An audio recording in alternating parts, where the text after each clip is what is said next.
మొట్టమొదటిసారి ఈ దేశంలో రైతుల బాధలు తెలుసుకున్న తర్వాత, ప్రత్యక్షంగా వారు పాదయాత్రలో చూసిన తర్వాత ఉచిత కరెంటు ఇవ్వాలని ఈ దేశంలో ఏ నాయకుడు ఒప్పుకోలేదు, ఏ ముఖ్యమంత్రి కూడా ఒప్పుకోలేదు.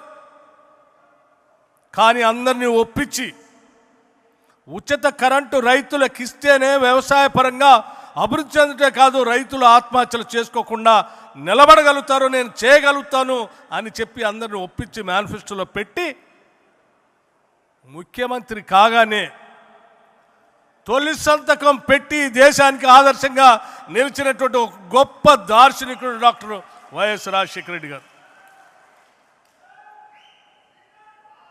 చాలామంది పేదవాళ్ళు చదివించాలని తల్లిదండ్రుల కోరిక, చదువుకోవాలనేటువంటి బిడ్డల ఆశ, ప్రపంచంతో పోటీ పడాల అని కలలు, ఆర్థిక పరిస్థితి అనుకూలించకుండా దూరంగా ఉన్నటువంటి బిడ్డలందరినీ తీసుకొని నేనున్నాను మీరు చదువుకోండి అని చెప్పి ఫీజు రియంబర్స్మెంట్ తీసుకొని ఈరోజు ప్రపంచవ్యాప్తంగా ఐటీ సెక్టార్లో తెలుగు వాళ్ళు అమెరికా నుంచి అనేక దేశాల్లో ఈరోజు CEO స్థాయిలో ఉన్నారంటే అది కేవలం ఆనాడు డాక్టర్ వైఎస్ రాజశేఖర రెడ్డి గారు తీసుకొచ్చిన ఫీజు రియంబర్స్మెంట్ వల్లనే అన్న సంగతి మనం ఎవరు మర్చిపోకూడదు.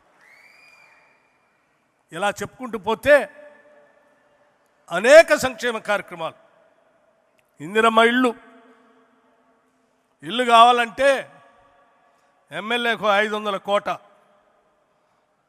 కాదంటే 1000, ఇన్ఛార్జ్ మంత్రితో అది కూడా సంతకం పెట్టించుకొని నియోజకవర్గానికి ఇచ్చే పరిస్థితుల్లో కాదు. ఈ రాష్ట్రంలో గుడిసె అనేదే ఉండటానికి వీల్లేదు. శాచ్యురేషన్ పద్ధతిలో అందరికీ ఇళ్ళు ఇస్తాను నేను. కులం లేదు, మతం లేదు, రాజకీయం లేదు, ప్రాంతం లేదు, అందరికీ ఇళ్ళు ఇచ్చే కార్యక్రమాన్ని చేపడతానని ఇందిరమ్మ ఇళ్ళు ఇచ్చినటువంటి మొట్టమొదటి రాష్ట్ర ముఖ్యమంత్రి డాక్టర్ వైఎస్ రాజశేఖర రెడ్డి గారు ఈ దేశంలోనే. అనేక సంక్షేమ కార్యక్రమాలు చేసినటువంటి అటువంటి గొప్ప నాయకుడి దగ్గర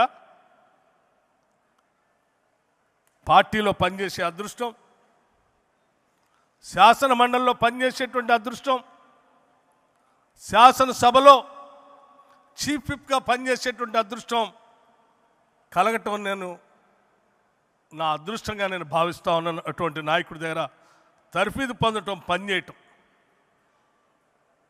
మేమంతా ఆ రోజు చీఫ్ విప్గా నేను, విప్పులుగా డాక్టర్ శైలజనాథ్, కొండ్రు మురళీ గారు, మా ముగ్గురిని పెట్టి సభా వ్యవహారాలు నడిపేటప్పుడు మాకు తర్ఫీదు ఇచ్చారు.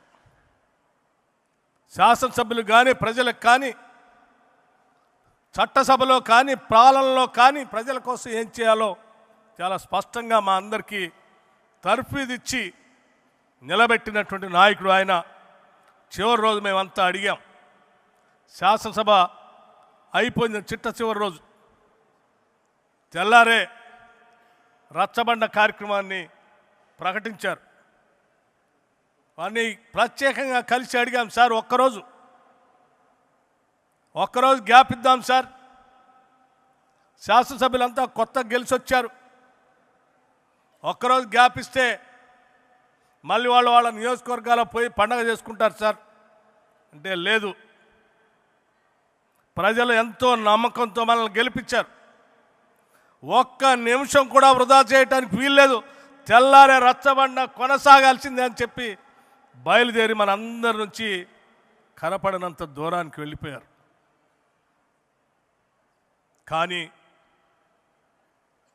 ఆయన గుర్తులు కానీ, ఆయన చెప్పినటువంటి మాటలు కానీ, ఆయన పాలనలో వేసినటువంటి బీజాలు కానీ ఈరోజు ఈ రాష్ట్రాలనే కాదు దేశానికి కూడా ఆదర్శప్రాయంగా ఉన్నాయన్న సంగతి 10 సంవత్సరాల తర్వాత కూడా మనందరం ఇక్కడ నిలబడి వారిని స్మరించుకోవటమే కాదు, ఆనాటి పాలనలో ఉన్నటువంటి అంశాలే ఈరోజు దేశవ్యాప్తంగా అజెండాగా కూడా మారాయి.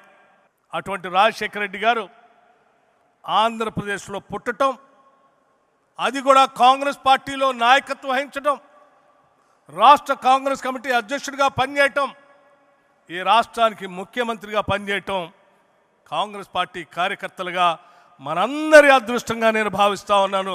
ఒక గొప్ప నాయకుడు వారసులుగా ఈరోజు మనం అంతా ముందుకు పోతా ఉన్నాం.